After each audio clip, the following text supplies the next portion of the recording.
அப்போ சரியான வழியை இன்னைக்கு நாம் என்ன செய்யணுங்கிறத யோசிப்போம். இன்னைக்கு செய்ய வேண்டியதை யோசித்தோன்னா இந்த பழசு நடந்தது எல்லாமே ஞாபகப்படுத்திக்கிட்டே இருந்தேன்னு சொன்னா என்ன ஆகும்?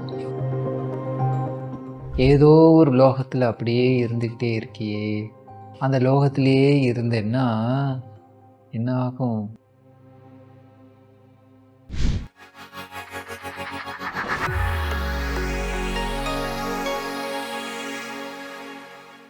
நம்மளுடைய முன்னோர்கள்லாம் சொல்லுவாங்க இல்லையா? என்ன சொல்லுவாங்க? எப்போதுமே பறந்துக்கிட்டே இருக்காதப்பா அப்படின்பாங்க. பறந்துக்கிட்டே இருந்தால் என்ன ஆகும்?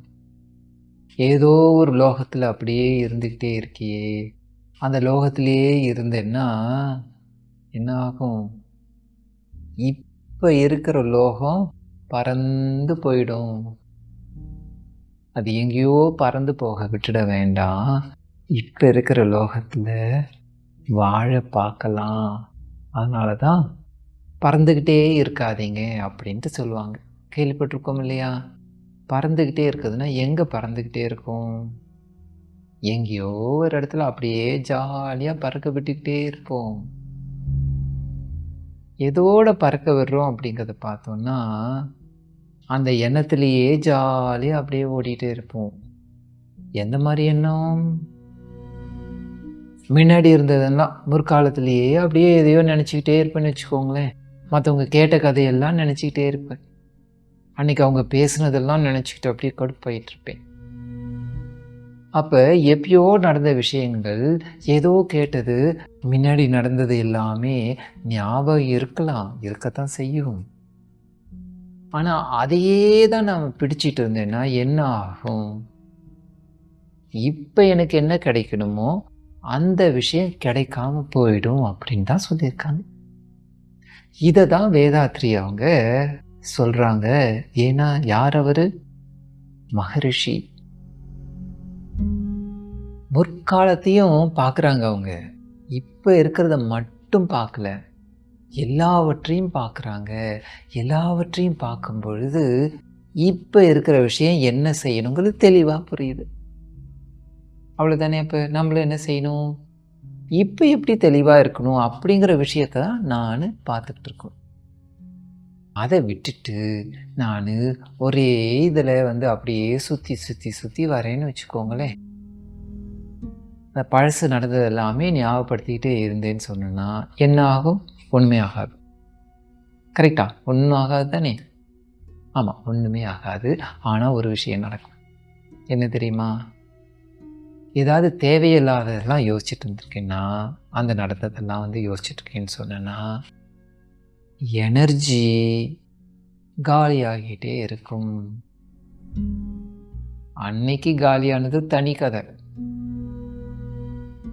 இன்னைக்கு இப்போ நான் அதை ஞாபகப்படுத்தி பார்க்கும் பொழுது அதே போல் என்னெல்லாம் எனர்ஜி ஆச்சோ, ஏன்னா இங்கே ரியாக்ஷன் ஆகுது இல்லையா? நமக்கு உடம்புக்குள்ளாக அந்த ஞாபகம்லாம் வரும்பொழுது நிறையா அப்படியே ரியாக்ஷன்ஸ் ஆகுது.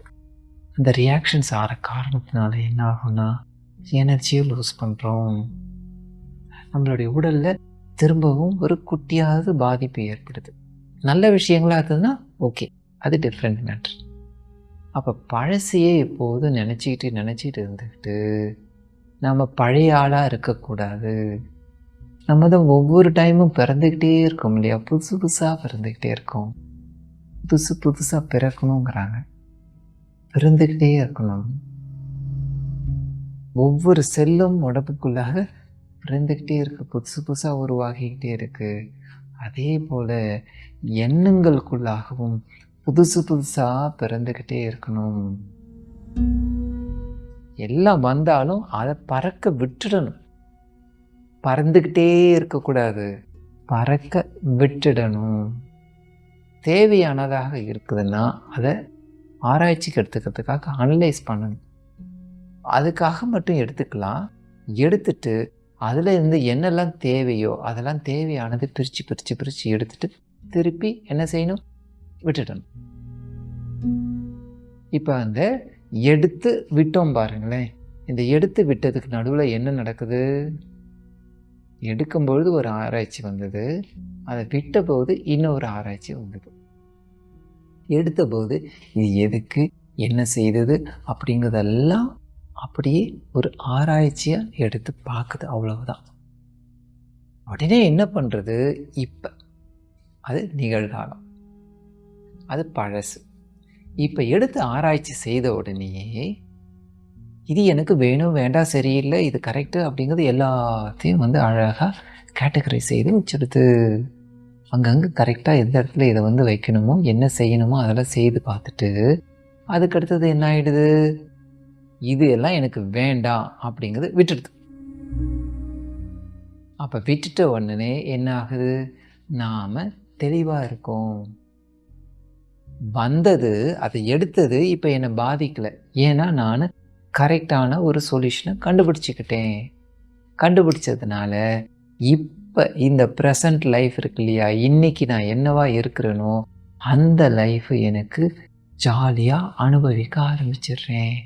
சந்தோஷத்தை கொடுக்குது இப்போ இருக்கிறது. இப்போ நான் உண்மையிலேயே சந்தோஷமாக தான் இருக்கிறேன். ஆனால் பழசை ஞாபகப்படுத்தின ஒரு காரணம், தேவையில்லாத பழசுன்னு வச்சுக்கோமே, அதை ஞாபகப்படுத்திக்கிட்ட ஒரு காரணத்தினால இப்போ என்னுடைய இந்த நிகழ்காலம், இந்த ப்ரெசண்ட் ஸ்டேஜ் இருக்கு இல்லையா, இதை என்ன செய்கிறேன், நானே கன்ஃபியூஸ் பண்ணிக்கிறேன், நானே கெடுத்துக்கிறேன். அப்போ என்ன செய்யணும், நாம் யோசிக்க ஆரம்பிக்கணும். எப்படி யோசிக்கணும், தற்சமயத்துக்கு அது என்னை பாதிக்காத அளவுக்கு யோசித்தேன்னு சொன்னோன்னா நாளைக்கும் எப்படி இருக்கும், இது என்ன பாதிக்காது. இப்போ நாளைங்கிறது என்ன, இன்னையிலேருந்து தானே ஆரம்பிக்குது. அப்போ இன்றைய பொழுதை, இன்னைய விஷயத்தை நான் நல்லா மாற்றிக்கிறதுக்கு மோல்ட் பண்ண ஆரம்பிச்சிட்டேன்னு சொன்னேன்னா நாளைக்கு எனக்கு ஃப்யூச்சர் அப்படிங்கிற ஒரு விஷயம் சொல்கிறேன். அந்த ஃப்யூச்சருங்கிற விஷயம் எப்படி இருக்கும், தெளிவாக இருக்கும். எந்த ஒரு இடத்துலையும் சிக்கலுக்குள்ளாக போய் நாம் மாட்ட மாட்டோம். சிம்பிள் தானே. செய்ய முடியுமா, முடியாதா? இங்கே தான் மகான்கள் நமக்கு உதவி செய்கிறாங்க. எப்படி உதவி செய்கிறாங்க அப்படின்னு யோசித்து பார்த்தா, குண்டலினி தியானம் அப்படிங்கிறது இருக்கு. செய்யும்போது என்ன ஆகுது அப்படின்னு சொன்னோன்னா, நேற்று எனக்கு கொஞ்சம் உடம்பு வலிச்சது தான். இன்றைக்கி என்ன செய்கிறேன், தியானம் செய்ய உக்காந்துட்டேன், இல்லை உடற்பயிற்சி செய்கிறேன். ஏதோ ஒன்று, இதில் எதை எடுத்துக்கலாம், தியானம் பிடிக்குமா உடற்பயிற்சி பிடிக்குமா சொல்லுங்கள். சரி, தியானம் பிடிச்சவங்களுக்கு தியானம் எடுத்துக்கோ. தியானம் செய்ய உட்காரு. இப்போ தியானம் செய்ய உட்காரும்போது என்ன ஆகுது, என்னுடைய மனசுக்குள்ளாக கொஞ்சம் கொஞ்சமாக அமைதி நிலை வர ஆரம்பிக்குது.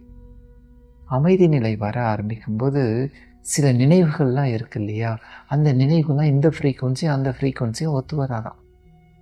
அதனால் நான் வேறு ஒரு ஃப்ரீக்குவன்சி, குறைஞ்ச ஃப்ரீக்குவன்சிக்கு போயிட்டே இருக்கிற ஒரு காரணத்தினால என்ன ஆகுதுங்க, அந்த காரணத்தினால சில விஷயங்கள்லாம் மறந்து போயிடுது. இப்போதைக்கு எனக்கு நடுவில் இந்த ட்ராக்குக்குள்ளார வரல, இது வேறு ட்ராக்குக்கு போய் நின்றுறதுனால அந்த ட்ராக்கு இதுக்குள்ளார வர்றதுக்கு இல்லாமல் அப்படியே இருக்குது.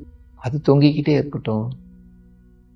அப்போ பழசெல்லாம் ஞாபகம் இல்லாத போகும்பொழுது ஃப்ரெஷ்ஷாக எங்கே புதுசாக ஞாபகம் வருது இல்லையா, அது புதுசாக ஞாபகம் வந்தபோது அது தெளிவாக இருந்ததுன்னா, நல்லதாக இருந்ததுன்னா என்ன செய்யுது, இன்னும் எனக்கு சந்தோஷத்தை கொடுக்குது. திரும்பி அந்த பழசு ஞாபகம் வரும், நம்ம சும்மாவை விட்டுடுவோம். முடிச்சுட்டு கண்ணை திறந்தோன்னு அப்படியே வரும் இல்லையா, எல்லாமே வந்தாலும் இப்போ நாம் செய்தோம் இல்லையா, கொஞ்ச நேரம் நாம் அமைதியாக இருந்து பழகணும் இல்லையா, அந்த அமைதி என்ன செய்யும், அது வரவிடாமல் தடுக்கும். நான் இப்போ இது இருக்கேன், ஓகே பரவாயில்ல, அமைதியாக போன ஒரு காரணத்தினால நமக்கு என்னென்னா அது நம்மளை பெருசாக பாதிக்காது. சரி சரி பரவாயில்ல போ அப்படின்ட்டு அதை தள்ளி விட்டுடுவோம். இல்லை நாம் ஏதாவது சரி செய்துக்கணும்னா இப்போ மனசு அமைதியாக இருந்த காரணத்தினால அதை ஈஸியாக சரி பண்ணிவிடுவோம். இப்போ புரியுது இல்லையா, எப்படி ஈஸியாக நம்மளால் டேக்கிள் பண்ணிட முடியும் அப்படிங்கிற விஷயம். இதை தான் செய்யணும் சில. ஓகே, இப்போ என்ன செய்யலாம், தியானம் இல்லை அதெல்லாம் இல்லை அப்படின்னு சொன்னவங்களுக்கு உடற்பயிற்சி செய்தோன்னா, நேற்று வலி இருந்தது இன்றைக்கி செய்தோன்னா என்ன ஆகிடுது, நேற்று வலியை நினச்சிக்கிட்டே அதிலே உட்காந்துட்டு இல்லாமல் இன்றைக்கி நான் என்ன செய்கிறேன், ஏதோ ஒன்று செய்ய ஆரம்பிச்சிடுறேன். செய்ய ஆரம்பித்தோன்னே என்னாச்சு, அதெல்லாம் சரியாயிடுது. அதை நினச்சிக்கிட்டே அதிலேயே உட்கார்ந்து இல்லாமல் அதை நினைத்து பார்த்தேன். அதுக்கப்புறம் என்ன செய்யணுமோ செய்தேன். இப்போ என்னாச்சு, எது விட்டு போச்சு? பெயின் விட்டு போச்சு. அவ்வளோதானே. அப்போ என்ன செய்யணும்? பழசு எப்படி வேணாலும் இருக்கலாம், என்ன மாதிரி வலி வேணாலும் இருக்கலாம், மனசில் வலி இருக்கலாம், இந்த உடம்புல வலி இருக்கலாம், எந்த வழியாக இருந்தாலும் நம்ம வழி எப்படி இருக்கணும்? இன்னைக்கு என்ன செய்யணுங்கிற வழி இருக்கணும். ஸோ வழி வேணுமா வழி வேணுமான்ட்டு நாம தான் பார்க்கணும். அப்போ சரியான வழியை இன்னைக்கு நாம் என்ன செய்யணுங்கிறத யோசிப்போம். இன்னைக்கு செய்ய வேண்டியதை யோசித்தோன்னா நம்ம எந்த ஒரு விஷயத்திலும் எந்த ஒரு சிரமமும் இல்லாமல் வாழ்க்கையை சீராக நம்ம ஓட்டிட்டு போக முடியும். வழி இல்லாத வாழ்க்கையை பார்க்கக்கூடிய ஒரு வழி, தெளிவான வழி நமக்கு சிறப்பாக கிடைக்கும். தொடர்ந்து நாம் அந்த வழியிலே போய் பழகணும். அந்த வழியிலேயே போய் பழகிட்டோன்னு சொன்னோன்னா நமக்கு அந்த வழியே எப்போதுமே ஒரு பொதுவான வழியாக அமைஞ்சிடும். அது தானாக போக ஆரம்பிச்சிடும். அது மட்டும் இல்லாமல் அது என்ன செய்யும், மற்றவங்களும் அந்த வழியில் வந்து போகிறதுக்கு ஒரு நல்ல ஒரு வழியாக, வழி காட்டியாக அமைஞ்சிடும்.